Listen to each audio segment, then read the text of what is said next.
Chad McQueen, the son of the legendary Steve McQueen, has shared some profound insights into the life of his father.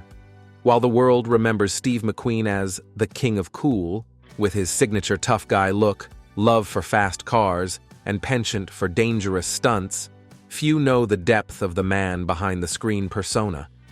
How many? 50. It looks, after all, as if you will see Berlin before I do.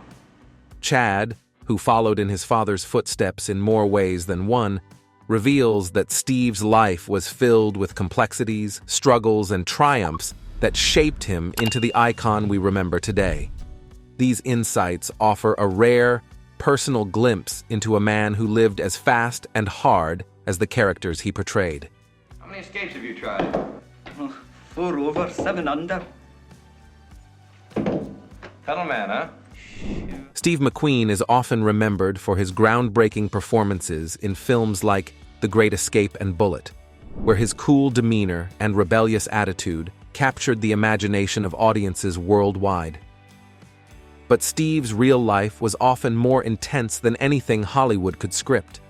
He had a tumultuous childhood, filled with abandonment and hardship, which fueled his desire for independence and his eventual rise to fame. His son, Chad McQueen, recently passed away on September 11, 2024, at the age of 63 in Palm Springs, California, leaving behind a legacy tied to both his father's storied past and his own contributions to film and racing. Chad followed in his father's footsteps on the silver screen, notably reprising his role as Dutch in the Karate Kid sequel in 1986, and later producing documentaries about his father, I Am Steve McQueen, 2014, and Steve McQueen, The Man in Le Mans, 2015. But it wasn't just in the film that Chad mirrored his father's passions. He also inherited Steve's love for cars and spent years racing professionally, including competing in prestigious events like the 24 Hours of Le Mans and the 24 Hours of Daytona. However, this shared love for speed and danger also brought Chad several serious injuries throughout his racing career. Steve McQueen's love for cars and racing went far beyond a hobby. It was something that consumed much of his life, almost as much as his career in acting. He participated in grueling endurance races and off-road motorcycle competitions, always pushing the limits. In many ways, this need for speed and danger echoed the challenges he faced growing up. Steve's early life was filled with hardship. His mother, Julia Ann Crawford, was just 20 years old when she gave birth to him. She wasn't ready for motherhood, struggling with alcoholism and an unfortunate tendency to choose violent, abusive men.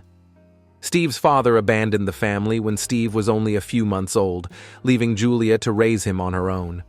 As a result, Steve was often neglected and moved around between homes. In a desperate attempt to give her son a better life, Julia sent Steve to live with his grandparents in Slater, Missouri. It was a time that Steve would later look back on as some of the happiest days of his childhood, offering him a brief respite from the chaos of his mother's life. But even in the peaceful countryside of Missouri, trouble wasn't far away. Steve, already hardened by his experiences, eventually fell in with a street gang when the family moved back to Indianapolis. At a time when most kids were busy with school and making friends, Steve was prowling the streets, getting involved in petty crimes. By the time he was 12, Steve's mother had remarried, and they moved to Los Angeles to start fresh. Unfortunately, this move only deepened the cracks in their relationship.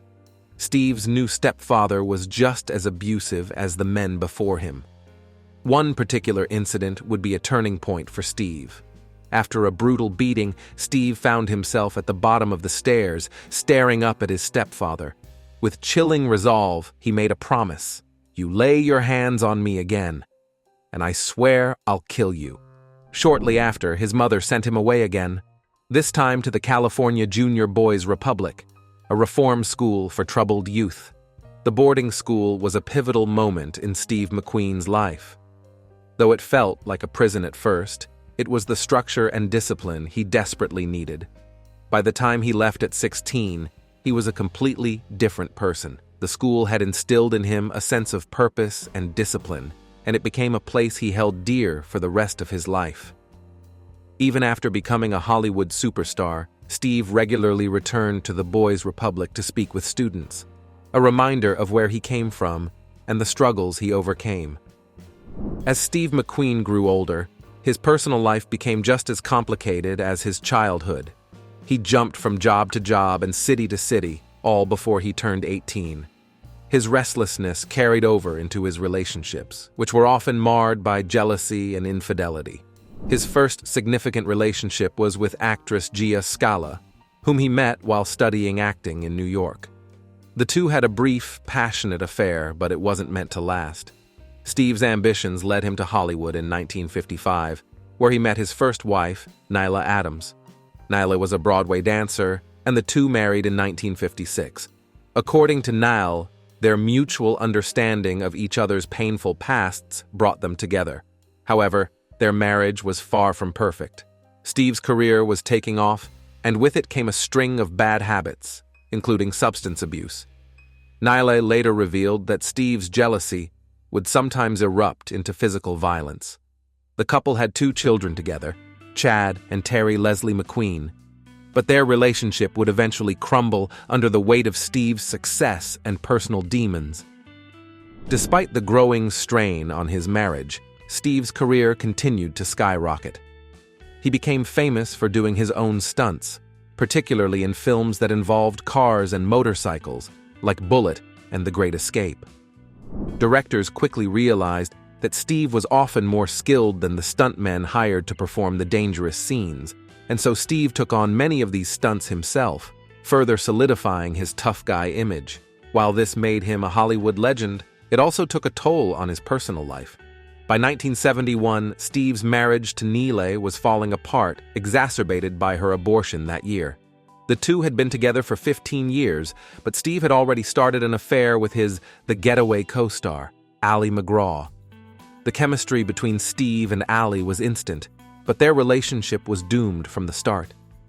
Both were married when they began their affair, and while Ali eventually left her husband for Steve, the two could never make their relationship work. They divorced in 1978, after a turbulent few years that included Ali suffering a miscarriage. After his split from Ali, Steve entered into a whirlwind relationship with Barbary Minty, a model he saw in an advertisement. She would become his third and final wife, staying by his side as his health deteriorated in the late 1970s. Steve McQueen's health began to fail as he reached the height of his career. In the mid-70s, he disappeared from the public eye, trading his Hollywood life for the open road, where he indulged in his passion for motorcycles. However, a persistent cough began to plague him, and in 1979 he received the devastating news. He had pleural mesothelioma, a rare form of cancer caused by asbestos exposure. Despite the grim prognosis, Steve wasn't one to give up. He sought alternative treatments in Mexico, under the care of a controversial figure named William Donald Kelly, who claimed to have a cure for cancer. The treatments were painful, bizarre, and ultimately ineffective. Steve underwent coffee enemas, injections of animal cells, and other unorthodox therapies, but nothing could stop the cancer from spreading. Steve McQueen passed from heart failure at 3:45 a.m. on November 7, 1980, at the clinic in Juarez, not long after his surgery. He was only 50 years old. It was just like his doctor had said, the cancer was terminal, and there was nothing anyone could do. But no one could say that Steve McQueen went down without a fight. Chad McQueen's reflections on his father's life give us a deeper understanding of Steve McQueen, the man behind the icon. Steve wasn't just a Hollywood star. He was a survivor of a troubled childhood, a lover of speed and danger, and a fighter to the very end. Even though his life was cut short, his legacy continues to inspire, reminding us of the resilience and complexity of the man who became the king of cool.